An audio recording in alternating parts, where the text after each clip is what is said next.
It's time for Watts on Wealth Radio with Barry Watts and your host, Ralph Hibb. Welcome into today's Watts on Wealth. When it comes to most of our families, money is a very sensitive topic. As you're getting into retirement, do you find it tough to talk with your family about your finances? What about guidance for them, specifically your children and your grandkids, when it comes to investing and saving and for their retirement? Hi, this is Ralph Hibb, and today, this wonderful Sunday, we'll start our very fun informational hour with J. Barry Watts of the Wealth Care Corporation. And we'll talk about how Ozarkers and Missourians feel about these conversations and some things we can do to help make the process a little easier. First of all, hello, Barry Watson. How are you? Well, I'm doing very well. Santa Claus treated me well. I must have been a good boy this year. How about you, Ralph? Yeah, I think I've been very good. And well, being with you at least every Sunday has kept me on the straight and narrow. I'll tell you that. So we don't have a problem with that. More nice than naughty. That's right. Well, that's good. You have a good holiday. What did you do for Very Christmas? good. All of our kids are here. That's always good. With the family, the fireplace going by the Christmas tree. So, and our granddaughter's here, the daughter and granddaughter from California. So it's all good. How many grandkids do you have, Ralph? Just the one girl. Okay. And how old is she? 8. She's 8. And you and Kelly do not have any yet. We don't have any grandbabies yet, but we're open for announcements anytime, Madison. Negotiation. Madison and Zach, anytime now. No, we don't. We got our son-in-law, about 18 months ago? It's been a year and a half already? Okay. It has been a year and a half, and they had a plan. The plan was they had to get a house. And the plan then was that they had to get a corgi puppy, and the puppy came about 6 weeks ago, and then it would be baby time. So we're open for an announcement anytime they're ready to make one. So, you do that right here. Would you do that, Barry? Anytime that's ready. And, I'm guessing that as soon as we know, you'll know. The grandkids, we just have our granddaughter. The grandkids make Christmas so special, and you kind of go back. They keep us young and keep that holiday spirit alive. Speaking of children and grandchildren, Madison and Sydney, if you're listening in, let's set the stage on all this, Barry. How do most of us feel in the USA about talking with our families and our kids about money, and specifically the adult children? Well, I think it's no surprise, Ralph, that people by and large don't feel comfortable discussing money with their family. Most people grow up with that being kind of a private thing that they hold close to their vest. And I don't know if that's because everybody feels like they're less than everybody else. They don't talk about those things. And so people are just private about a subject that can kind of be emotional. And I would have to tell you that I think that's a mistake. And that our house, we talk about money pretty freely. And perhaps that's because I was raised, I think, talking fairly freely about money. We didn't talk about it out of the house, but I always kind of had a sense of what mom and dad had. Of course, I didn't know what it meant. If you had somebody had $100,000 in the 60s and 70s and 80s, I didn't have any idea what $100,000 was. It sounded rich to me in those days. A lot. Of course, now you and I know that doesn't do it now. Still a lot. No, but it's my folks were willing to share that information to a large degree, and they raised me to think a little bit about money and taught me how to think about money, and that was very helpful. I think your kids, Barry, especially would be open to the conversation with what you do. And by the way, to get with Barry on what he does, let me give you that phone number, 417-200-3500, all around Springfield, 417 in the Ozarks, 200-3500. So when you talk to your kids about retirement planning, so, well, this is what Dad does. What are some of the advantages of talking to our younger family members about looking ahead? Do they even want to do that? Well, Ralph, I think you do want to do that. But before I go there, I want to tell you a story about some of the first financial conversations I remember having with my parents. It was about 1970. My mom and dad bought a farm near Abbeville, Missouri. That's down in Stone County. So shout out to everybody in Stone County who knows where Abbeville is. And they gave $10,000 for 120 acres on K Highway, the old Benton Baker farm. The first animal that we got on the farm was a steer calf that my dad bought from Willie Rice, who lived down at the end of K Highway. And he gave $45 for that steer. And then Dad sold the steer to me for $45. And Mom typed up a contract And the contract said that I would agree that I would pay $45 for this steer, and we're going to pay it out over time because, I had to finance it when I was like 7 years old. And so when I would get money for whatever, I don't really remember where the money came from. Obviously, there was a little birthday money and things of that nature. And probably my grandparents occasionally slipped me a bill if I were guessing. But when I would get money, I would pay that money to mom, and she would then write on the contract, she would write the date and how many dollars I had paid toward my $45 debt. Eventually, I got the mortgage paid off on that steer. His name, by the way, the steer's name was Charlie the calf. And I've got to tell you another funny story. You know what happened to Charlie is Charlie grew up. And 2 or 3 years later, it was time for Charlie to go to market. And you know what that means. Charlie's going to reach the end of the road. And I was crushed by this. At this point, I'm like 10 years old, and they're going to kill Charlie. And Ralph, this is one of my first memories of a prayer that didn't go answered. Mm-hmm. I remember praying fervently that God would cause Charlie to grow his testicles back so he could be a bull, so he could stay in the herd instead of going on to be slaughtered. And God says, Barry, son, that's not the way it works. So there's a little lesson on one of my first financial lessons that was taught to me by my parents. So I don't remember what your question was, but that was a part of the answer that I wanted to share with you in that story. Well, we were discussing talking about retirement planning with your adult kids. You were 7 and dealing with Charlie, but maybe when they get a little older, how do we talk about money with them? Well, as they get older, it is important to talk about it, obviously, as they're teenagers and as they're moving on into college and so forth, because that gives them, they've got a whole lifetime to plan if you'll teach them. And a lot of times people don't teach them anything. They just let them figure it out for themselves. And people don't start figuring it out till they're 40 or 50 years old. And wow, they missed a lot of opportunity when they were younger and had fewer responsibilities. And they missed many, many years of the power of compound interest working on their behalf. So it's important to teach them to save early. Here's a little tip on how you might do that with your kids or with your grandkids. You might essentially teach them sort of about the power of a 401k this way. You might say every time you put in $10 into your account, your bank account or your investment account, it'd be neat if you had it in a mutual fund or something. Every time you put in $10, grandma and grandpa will put in $1. And so they're getting a 10% match on whatever they contribute. And that is a good way for them to begin to be trained about how, for example, 401k plans work. So I think it's really worth investing in your kids. Your young people, if they have any kind of income at all, can use that to fund a Roth IRA that'll be tax-free for their lifetime. And so this is an important topic that I think we should engage and talk freely with our kids about, because if they can't learn it from you, where are they going to learn it? Well, from the world that tells them to just spend on that little plastic thing and never keep up your balance in your checkbook so you never know how much money you have. That's right. And that's not a plan. That's not a recipe for financial health or success. Some of my favorite childhood memories about saving, my great-grandmother, gosh, I just loved her. She was up in Illinois. We were down in Florida. And every birthday, she'd put a nickel in the card, tape a nickel in with Scotch tape for every year you had. So when I hit 10 years old, and 50 cents. And my other memory is we went to the savings and loan in the next town over that had big banks and opened up a savings account for me. And I love looking in my little book, my little passbook. Did I have how much? I forgot about those. We did have those, didn't we? Yeah. And I'd get interest, compound interest. I just made some more money. And I might put the nickels in there too. So those are my favorite memories of nickels and passbooks. I'd forgotten all about passbook savings. Half the people listening to our show, Ralph, don't even know what you're talking about when you call it a passbook savings account. Yeah. But they gave us a little book, kind of shirt pocket sized. And in that, it was just a ledger book is all it was. But you write down your deposit and how many dollars were in it. And then that's where you kept track of how much money you had in the bank. Usually red or blue or green, and just keep that and don't lose it. Yeah, but now I have a memory of a green one. Boy, that's going back a long way. Oh boy, but loved seeing how much was in there. But teaching our kids, now it's all online, I guess, teaching our kids how to save and maybe to invest. But hey, Barry's phone number to get you saving and investing the way you want to for retirement. It's 417-200-3500, 417-200-3500 to the wonderful Barry Watts at the Wealth Care Corporation.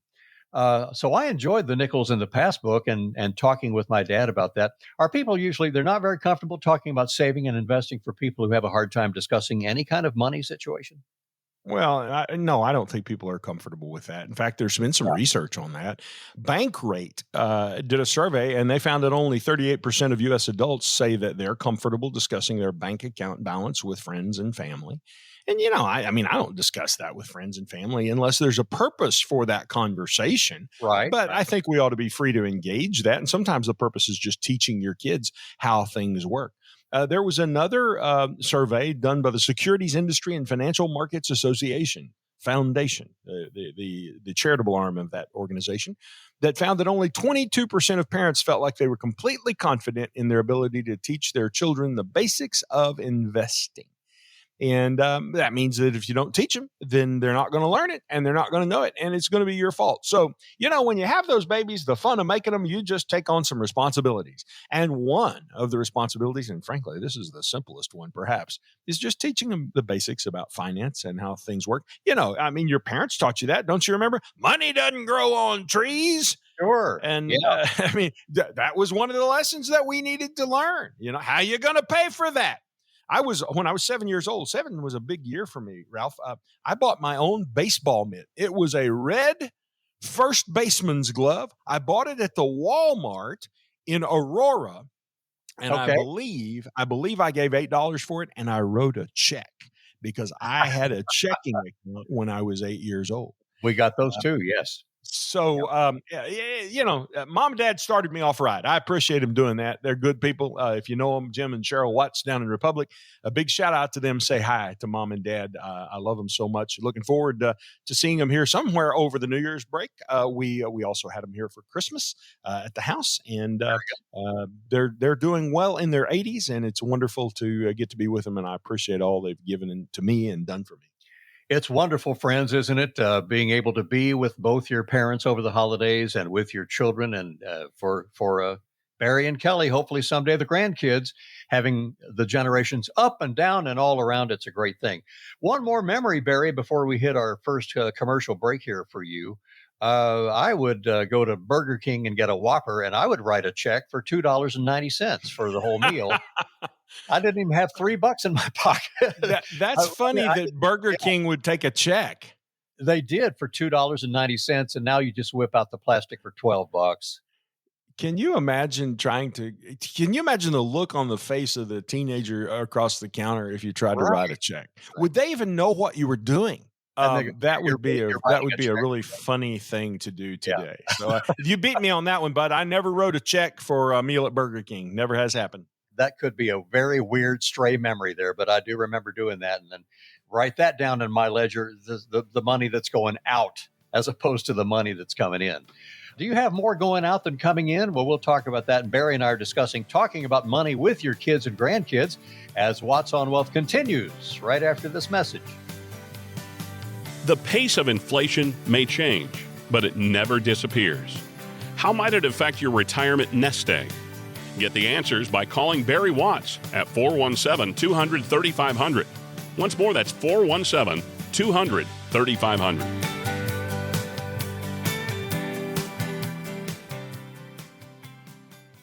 Do you think you'll pay lower taxes in retirement? Really? Many people go into retirement assuming that, but end up paying as much, if not more, in taxes than when they were working. How taxes can affect your retirement is one of the chapters in Watts on Wealth, the latest book written by local tax strategist and retirement designer Barry Watts of the Wealthcare Corporation. Barry takes you through the many tax considerations you should make before you retire. To get your free copy of Watts on Wealth, the book, call 417-200-3500 or go to wattswealth.com.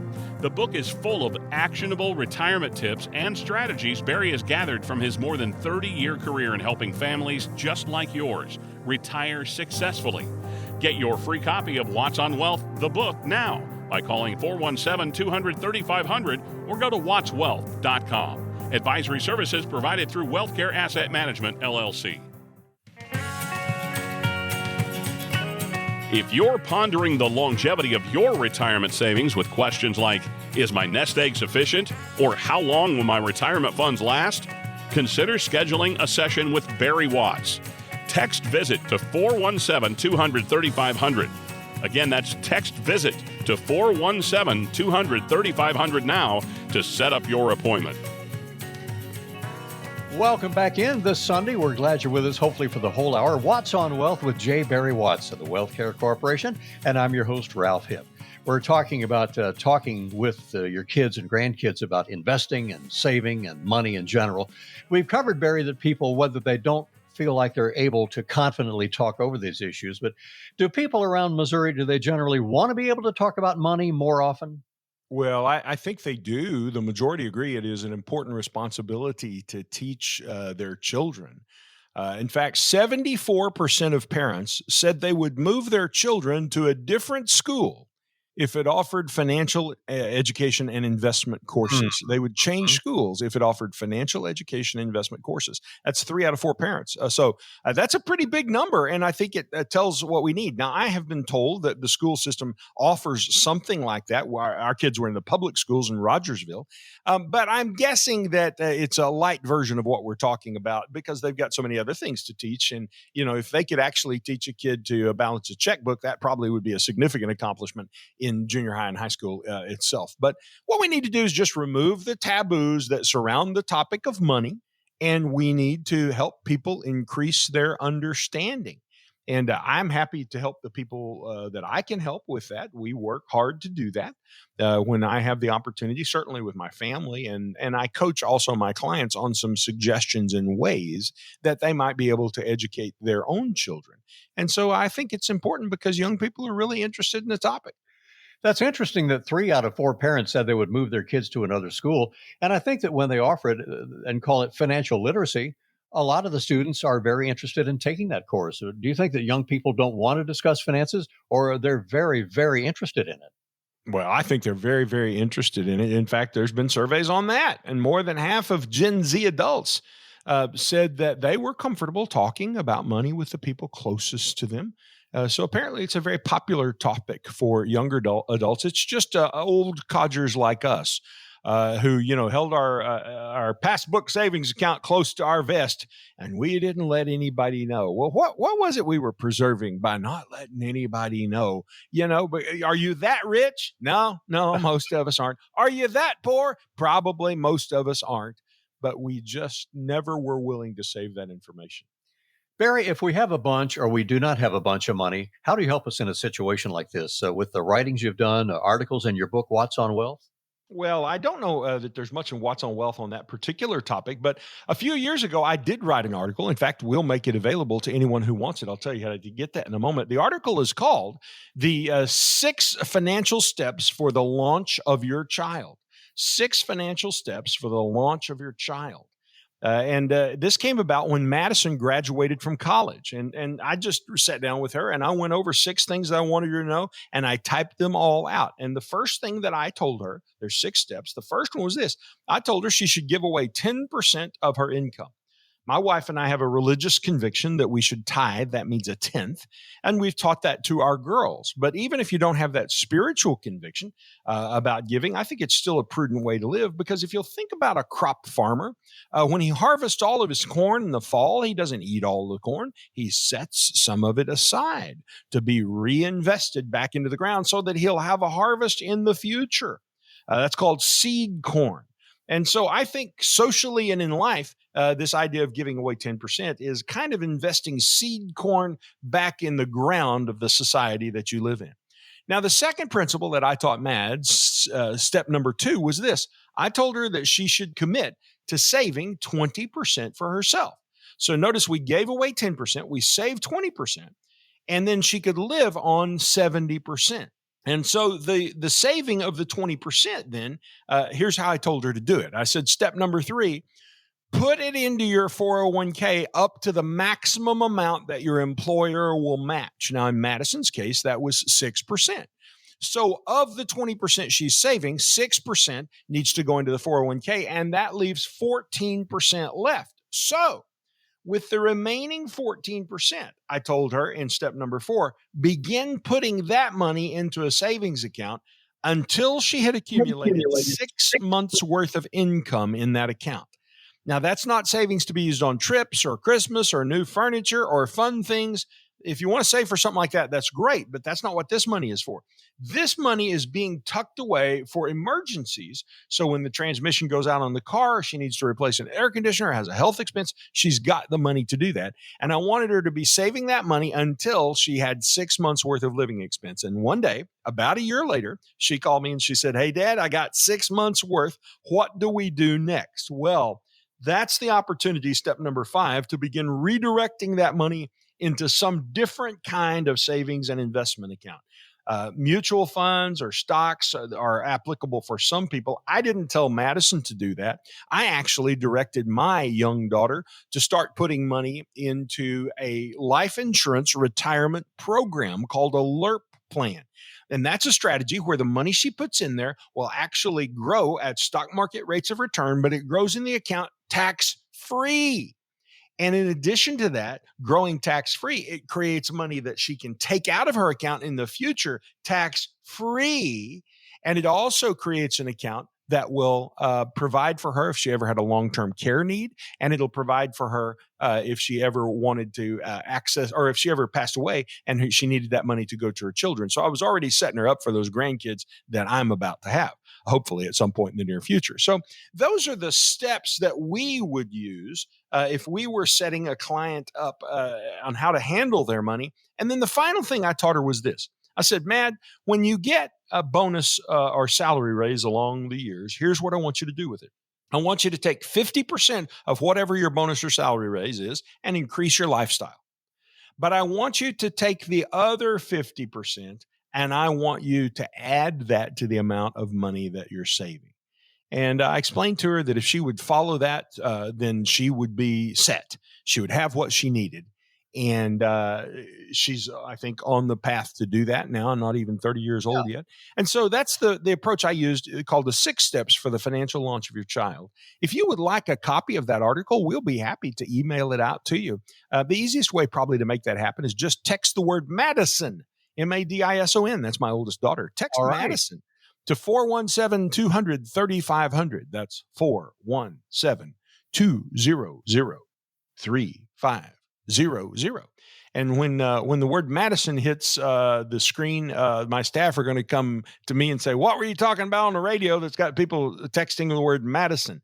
And we'll be sure and educate them on what they need to send you, and they'll send out to you a copy of this article. We'll look really forward to doing that. I think it's something that you'll benefit from significantly.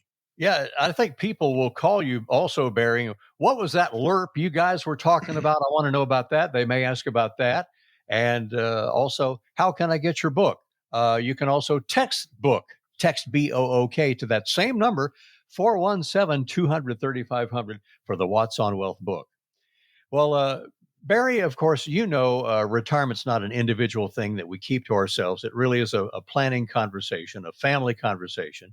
And when you get together with Barry, just by calling, and you can also text visit to Barry to set up your visit.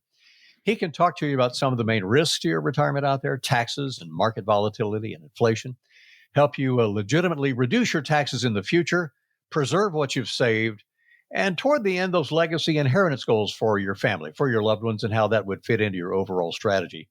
Barry, anything that's right now in this world we're about to go into politically over the next 1 to 5 years with the Tax Cuts and Jobs Act, whether that'll be extended, we're going into a different political and financial world. And where are you seeing things going here in 2025? Does anything really strike your fancy that you'd like to mention or friends listening in? Well, Ralph, I read a funny quote this week. It said that economist predictions were created in order to make astrologers look good. I think we get that. We get that. I'm not going to make any predictions. There's some things I think are probably going to happen. At first, I think the economy is going to continue to do well. We've been on a run. I think Trump will introduce some things that will be helpful to us, but I also think that Trump's existence, his presence, could create enough turbulence that it could cause the markets to actually kind of bounce around. And in the process of achieving a very good thing, I think we could actually see the markets run backwards a little bit. Good for the long haul, but bad in the short run. So I wouldn't be surprised if we don't 24 months from now see the market run backwards a bit. I think that could possibly happen. But I favor the kinds of policies that Trump and Congressman Burleson helping him will bring into the U.S. Lexicon of how we run the country. And I expect some good things to happen. So I'm optimistic about that, Ralph. You had said on a previous show, Barry, we've got to have some change on this freewheeling government spending. They don't save at all. That's going out the door. So I know you're pleased with we're going to have some kind of different way that Washington thinks about government spending. And that's something that you'd mentioned recently. It just has to happen. Well, let's hope so. Just the week there before Christmas, there was a spending bill called a continuing resolution that was brought up. And continuing resolutions are just the government's way of spending more money without having to figure out how they're going to spend more money. It just says, hey, just keep writing checks. And that's not what the law says. The law actually says that the government the Congress must build a budget. And it even specifies that the budget will be in 12 separate areas, and they have to pass a separate bill for each of those 12 areas. And if I'm correct, we've not done that in over 25 years. We have just kept saying, hey, just keep writing checks. Hey, just keep writing checks. And I can't conceive of anyone who's stupid enough to think that that's a good idea. It certainly isn't a business-like approach to things. It's not how our government should have ever been run. Hard to believe that we allowed it and participated in it. And shame on anyone of any stripe, Democrat or Republican, who allowed that to happen. And God bless Eric Burleson, because one of the things that he's done is he drew a line in the sand and he said, we will not be voting yes for any continuing resolutions. I don't care. That's not how we're going to run this thing. And so far, he's stuck to his guns. My understanding is that that has been effective to a degree. It's moved the discourse a little bit in the right direction. And I think I'm optimistic that we might actually next year actually get a budget with those 12 different spending bills packed inside of it. And wouldn't that be a refreshing thing for America to actually decide in advance how they're going to spend their budget according to a budgeted process? And wouldn't that be a step in the right direction? I think it would be. So I'm optimistic about what will come down the pipeline there. And I hope that in the next year, we'll be able to report some positive things. Well, and it's like Washington needs to follow what we do as a family. We have to follow our budgets and, controlling what goes out and keep bringing in what is able to come in for us. And Barry can help you with those income streams, especially in retirement. But everything that'll be happening in Washington and Jeff City, it definitely will affect your children and your grandchildren. And Barry, appreciate your conversation on talking with our kids about money. And we always love to get your thoughts about what the heck is going on out there. Well, next half hour, the second half of Watts on Wealth this Sunday, Barry and I will go back to an old fairy tale about the three little pigs to talk about how that impacts your retirement, building a strong financial house. As soon as we come back from this break, a little bit of news. Worried about whether your savings will see you through retirement? If you're asking yourself questions like, have I saved enough? Or will my retirement last? It's time to talk with Barry Watts. Simply text VISIT to 417-200-3500. That's text VISIT to 417-200-3500 and arrange your visit today.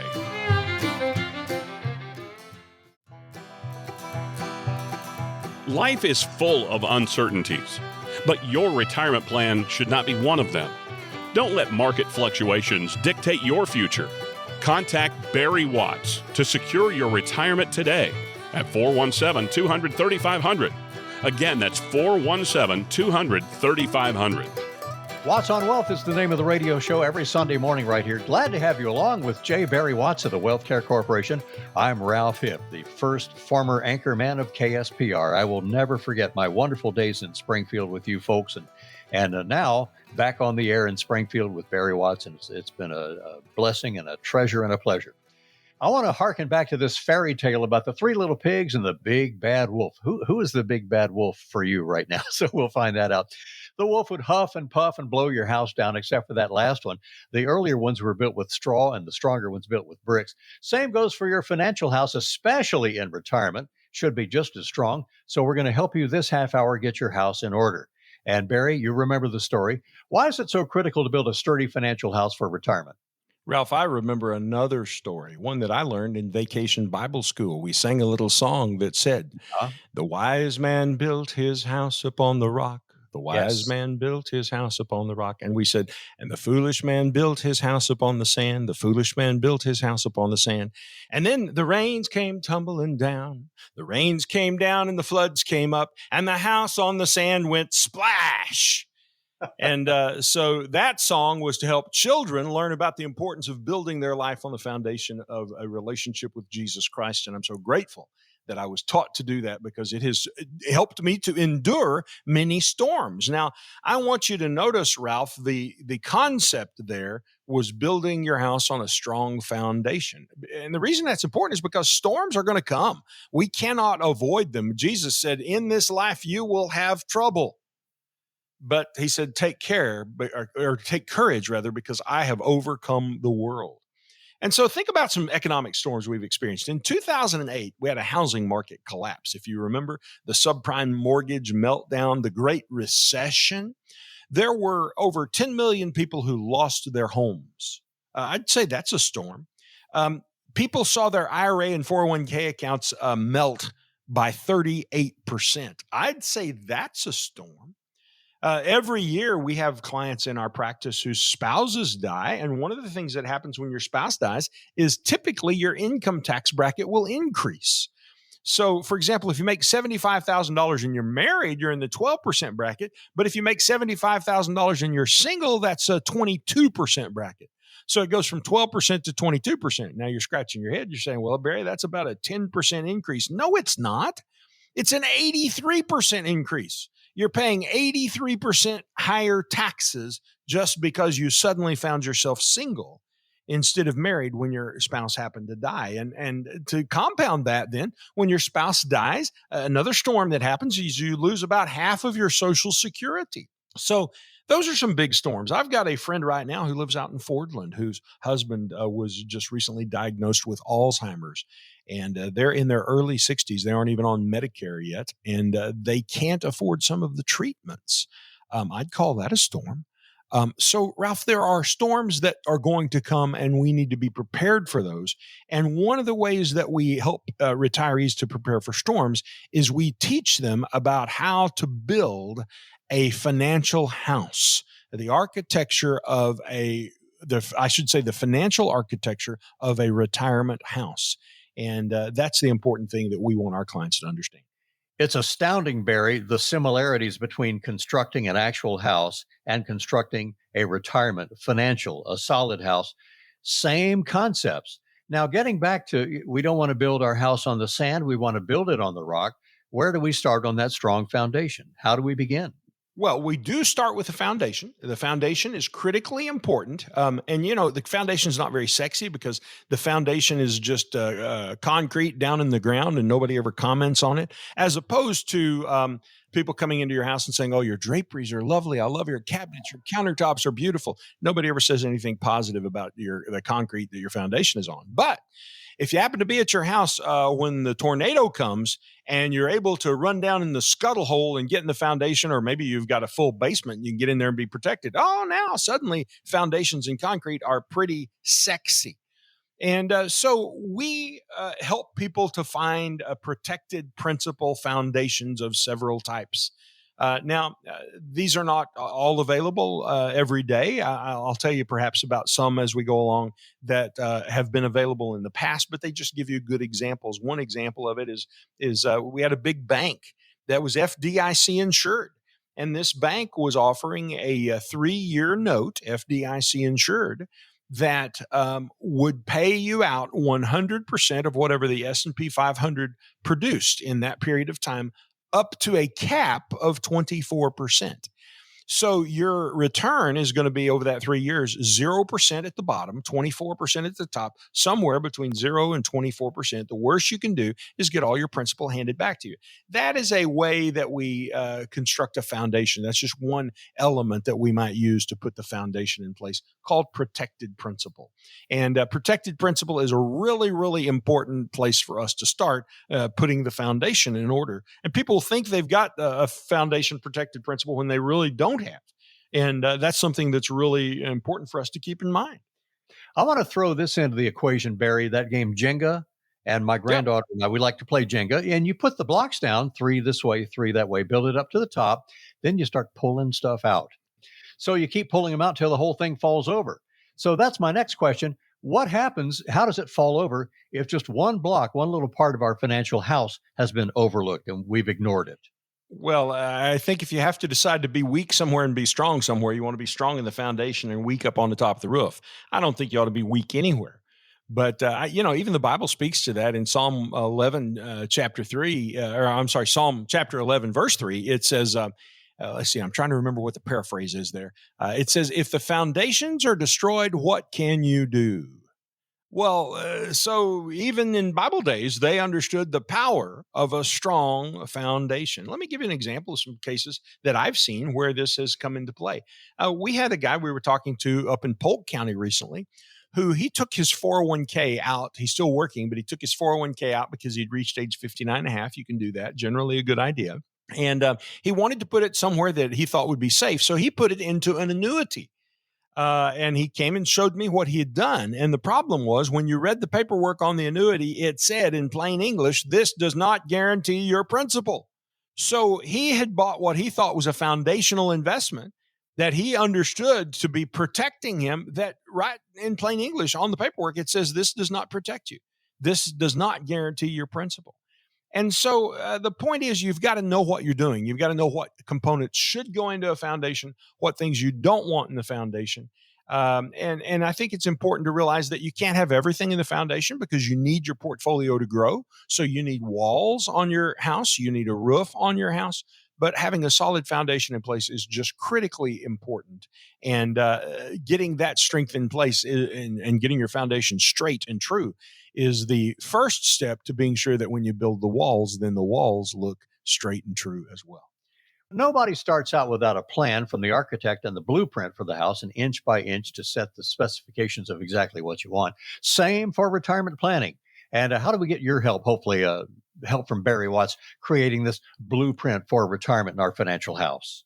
Well, you might be surprised, Ralph, about the number of people who do retire without a blueprint. They don't have one at all.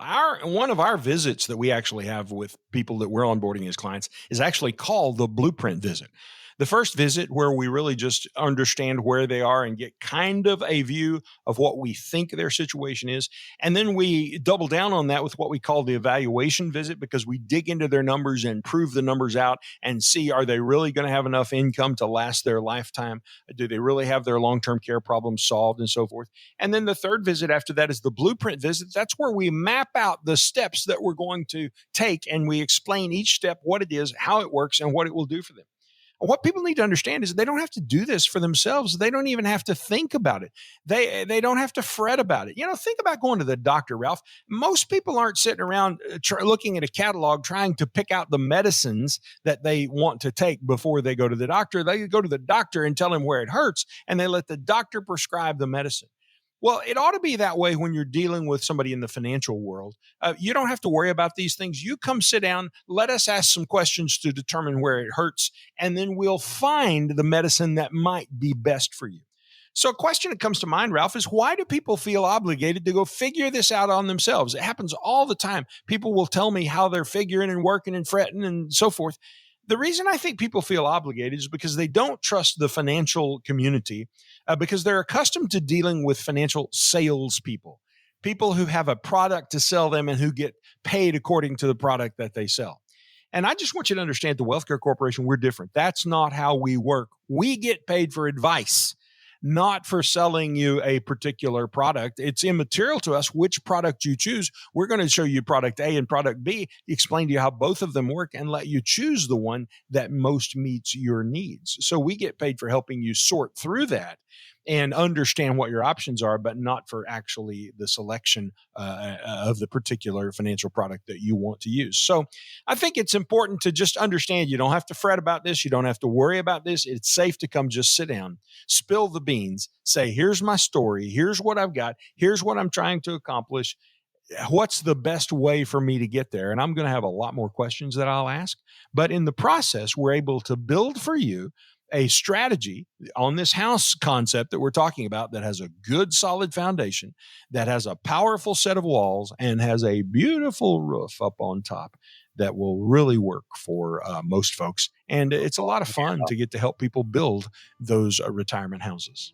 Ready to get started, folks, especially for 2025. And we want to encourage you to give Barry a call. Set up that 2025 New Year visit at 417-200-3500. Barry's walking us through building our strong financial house. We've had some biblical concepts, and we mentioned the fairy tale of the three little pigs and the big bad wolf. We've got to add some walls and the roof to our house as we continue building our financial house with Barry right after this. Are questions about your financial future, such as, have I saved enough, or will my money last, keeping you up at night?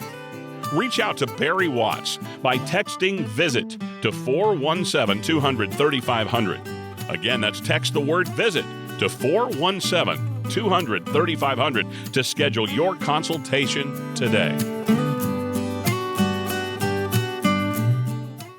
Do you think you'll pay lower taxes in retirement? Really? Many people go into retirement assuming that, but end up paying as much, if not more, in taxes than when they were working. How taxes can affect your retirement is one of the chapters in Watts on Wealth, the latest book written by local tax strategist and retirement designer Barry Watts of the WealthCare Corporation. Barry takes you through the many tax considerations you should make before you retire. To get your free copy of Watts on Wealth, the book, call 417-200-3500 or go to wattswealth.com. The book is full of actionable retirement tips and strategies Barry has gathered from his more than 30-year career in helping families just like yours retire successfully. Get your free copy of Watts on Wealth, the book, now by calling 417-200-3500 or go to wattswealth.com. Advisory services provided through WealthCare Asset Management, LLC. Life is full of uncertainties, but your retirement plan should not be one of them. Don't let market fluctuations dictate your future. Contact Barry Watts to secure your retirement today at 417-200-3500. Again, that's 417-200-3500. Barry and I are discussing building your strong financial house as it regards your retirement plan in the Ozarks. Hope you're sticking around in the Ozarks. It's a great place to retire. Barry, we discussed, for me, my favorite room of our beautiful house is the living room. And what's your favorite room in your house out there on the farm? Well, for us, it's the hearth room, which functions really as our living room. We've got a separate living room, though. Our hearth room is it's got both a sitting area in it, the big rock fireplace on one end of it, and then it opens onto the kitchen. So the kitchen hearth room are kind of one all L-shaped room, and they're all framed out in oak timbers. So it's a timber framed room. So I can crank up the fireplace there, load it full. It's a wood burning fireplace. We cut wood here on the farm. We feed it into that fireplace, and it gets hot, cold, stinky, sooty, smelly. All the things that fireplaces do. But it's our home, and so Kel and I will sit there at night. We have a fire nearly every night of the winter. We burn a lot of firewood, and it's just a lovely place for us. So my hearth room is the favorite room of my home. With timber supports, and it's solid. You got a solid house there. We're talking about that today. On our income streams, when we build our solid financial house, and we'll help detail how you can do that and how Barry can assist you with that.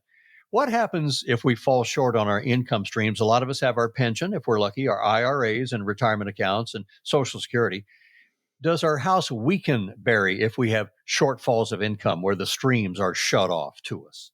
Obviously, it'll weaken because then you have to start eating your principal. Essentially, that's kind of letting the termites begin to eat and erode the structural support of your house. So there are some things that we do to help with that. And when I speak about these things, as I did earlier, I want you to understand that I'm not recommending these to you. I can't recommend them. I don't know you and your personal situation. I'm just giving you some examples of some things that we've done in the past. And similar things may or may not even be available today. You should certainly, when you meet with your financial advisor, you should dig into all the details and be certain that you understand and are well informed about whatever you do. But here's some examples of some things that we do. I just last week had a note mature. And that note was paying 12.5% per year, paid out each month, but the total payout was 12.5% per year. And it paid that out as long as 4 stocks were above the level that they were at the time we made the investment. And those 4 stocks happen to be Apple, Tesla, Google, and Amazon. So as long as Apple, Tesla, Google, and Amazon were at the level they were at when we started or above, then that month they paid out the premium, or not premium, it was really kind of an interest or income payment. Well, how many months of the year did that happen? Last year, it happened 9 out of 12 months. So the people who were invested in that actually got paid 9%, and then it matured and they got their money back. The worst they could have done is gotten their money back and it never paid out any month because those stocks fell below the entry level starting in the first month. But the point is, if you can have something that'll pay you 9-10% a year that has a 0% floor in it, the worst you can do is 0% and get your money back. I really like that. That's a strong income solution. Another income solution that I personally have used, I've got this in my own account. Several months ago, I became aware that Ford Motor Company was paying a 6.1% dividend. Now, it's not paying that dividend today. The dividend rate has changed, but that's where it was 6.1% just a few months ago. And so I looked at it, Ralph, and here's what I thought. What do you think the chances are that Ford is going out of business? I don't think that's very likely. I'm pretty sure that Ford Motor Company probably is going to be here next year and the year after that and the year after that. Been here all my life. Been here since Henry Ford invented the automobile. The number one selling pickup truck or automobile on the road today is the Ford F-150 pickup. So Ford's probably going to be here. So Ford's paying a 6.1% dividend. I bought the stock, paying 6.1% to me, and every year I get paid 6.1%. Now, the stock is actually down in value right now from where I bought it. It's gone down by 3%. But you know what? I don't really even care. It's down 3%. Next time I'll check on it, it'll be up 3%. Maybe over time it'll grow, 5, 6, 7% per year in the value of the stock. What I really care about is it's paying me that 6.1% dividend every year. And at my age, 61 years old, I'll take that kind of payout as income and be happy with it. Right now, we've got, Ralph, government agency bonds that are paying in the range of 5%. Now, here's something kind of tricky for you. It's that word government agency. Technically, it's very important for me to say, these are not obligations of the federal government of the United States. They aren't. They're obligations of the agency of the federal government of the United States. Let me give you examples. The Tennessee Valley Authority, the Federal Farm Credit Bank, the Federal Home Loan Bank, Freddie Mac, the Federal Home Loan Mortgage Corporation. Those are all government agencies that are technically different from the government, but in my view, they're very similar to investing with the government, and those are paying about 5% right now for 3 to 5 years. So, the bank will pay you 5%, but the problem is when that matures, it's probably going to be at a lower interest rate. In fact, just last week, the Fed reduced interest rates. So we would expect CD rates to be renewing at lower levels. So those are just some tools that we use when we're building the wall.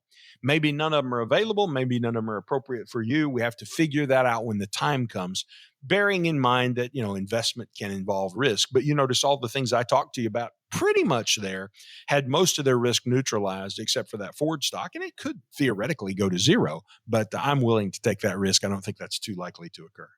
So, Barry, you say that income is represented in the walls we put in our house. What's the significance of the walls and also how they connect to the roof of the home? What do the walls mean and what does the roof mean?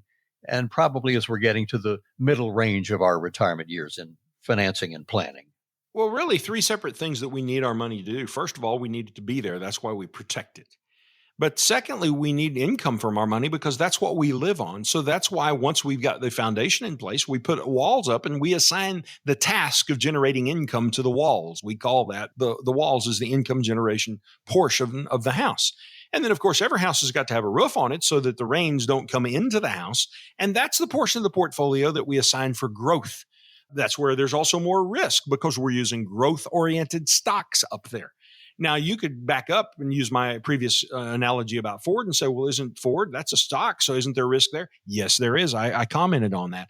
I'm choosing to place Ford down in the income category in the walls because it is paying such a good dividend for me at 6.1%. But there are other times and other stocks certainly that don't qualify. Most stocks don't qualify for the income portion of the walls. They qualify for the roof. And the thing you have to remember, Ralph, when the storm comes, the roof is always vulnerable. When a tornado strikes, the roof may wind over at the neighbor's place. probably the walls will still stand. The foundation won't even know that a storm happened.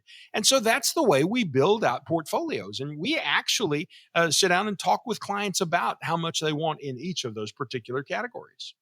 Barry, can you talk to me in terms of investment, the proper diversification, what that means, and in terms of how much do we put in to strengthen the walls, and how much risk do we want to take and put a little chance that we might lose a shingle or two on the roof?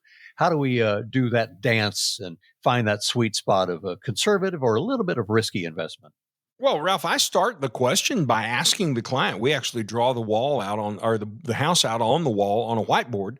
And I say, what percentage of your assets do you think you want in the foundation? And people say, well, I want, 40% in the foundation. Okay, that's fine. What percent do you want in the walls? Well, I want 40% in the walls. Well, I grew up down in Stone County in Galena. I'll do a little Galena math and I'll say, well, if we got 40% in the foundation, we got 40% in the walls, we've got 20% left in the roof.